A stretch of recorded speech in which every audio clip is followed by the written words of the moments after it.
पौराणिक कथाओं के अनुसार खाटू श्याम जी भगवान श्री कृष्ण के अवतार हैं। राजस्थान में प्रभु का भव्य और प्रसिद्ध मंदिर है। लाखों की तादाद में भक्तजन प्रभु के दर्शन करने आते हैं। खाटू श्याम जी का संबंध महाभारत के समय से माना जाता है। इसलिए आइए जानते हैं खाटू श्याम जी की कहानी और उनसे जुड़े कुछ दिलचस्प रहस्य। खाटू श्याम जी के रहस्य।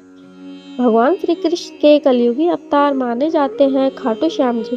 खाटू श्याम जी प्रभु श्री राम के बाद विश्व के दूसरे और सर्वश्रेष्ठ धनुर्धर भी माने जाते हैं। खाटू श्याम का तात्पर्य है माँ सैव्यम पराजित, यानी जो हारे और निराश लोगों को सहारा देता हो। पौराणिक कथा के अनुसार पांडव पुत्र भीम के पुत्र घटोत्कच के बेटे थे खाटू श्याम। उनका नाम था बर्बरी। कार्तिक शुक्ल की देवउठनी एकादशी के दिन ही खाटू श्याम बाबा का जन्म दिवस मनाया जाता है। खाटू श्याम जी शीश दानी के नाम से भी जाने जाते हैं। श्री कृष्ण को अपना शीश दान में देने की वजह से इन्हें शीश दानी के नाम से जाना जाता है। वहीं प्रभु को मोर्चीधारी भी कहा जाता है। महाभारत के दौरान भगवान श्री कृष्ण द्वारा बर्बरी को कलयुग में स्वयं के नाम से पूजे जाने का वरदान दिया था।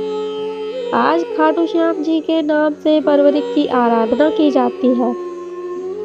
मान्यता अनुसार खाटू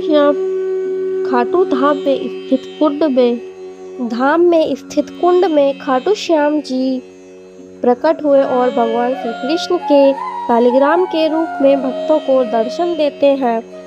बर्बरी यानी खाटू श्याम जी की माता का नाम हिंडिवा था। हर साल फागुन के महीने के शुक्ल पष्टी से लेकर पारस तक खाटू श्याम बाबा के मंदिर में भव्य मेला लगाया जाता है, जिसे कई लोग ग्यारस मेला के नाम से भी जानते हैं।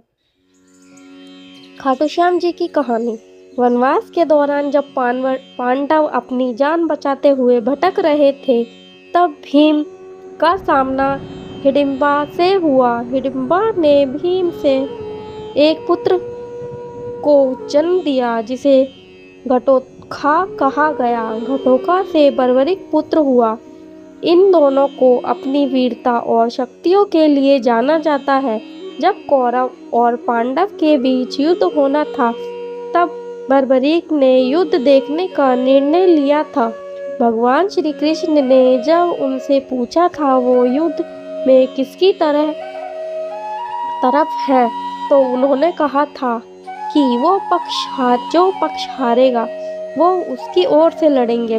भगवान श्री कृष्ण युद्ध का परिणाम जानते थे और उन्हें डर था कि कहीं पांडवों के लिए उल्टा न पड़ जाए। ऐसे में भगवान श्री कृष्ण ने बर्बरिक को रोकने के लिए दान की मांग की। दान में उन्होंने उनसे शीश मांग लिया। दान में बर्बरिक ने उनको शीश दे दिया, लेकिन आखिर तक उन्होंने युद्ध देखने की इच्छा जाहिर की। श्री कृष्ण ने इच्छा स्वीकार करते हुए उनका सिर युद्धावली जगह पर एक पहाड़ी पर रख दिया। युद्ध के बाद पांडव लड़ने लगे कि युद्ध की जीत का श्रेय किसे जाता है। जब बर्बरीक ने कहा कि उन्हें जीत भगवान श्री कृष्ण की वजह से मिली है। भगवान श्री कृष्ण इसी बलिदान से प्रसन्न हुए और कलयुग में श्याम के नाम से पूजे जाने का वरदान दे दिया।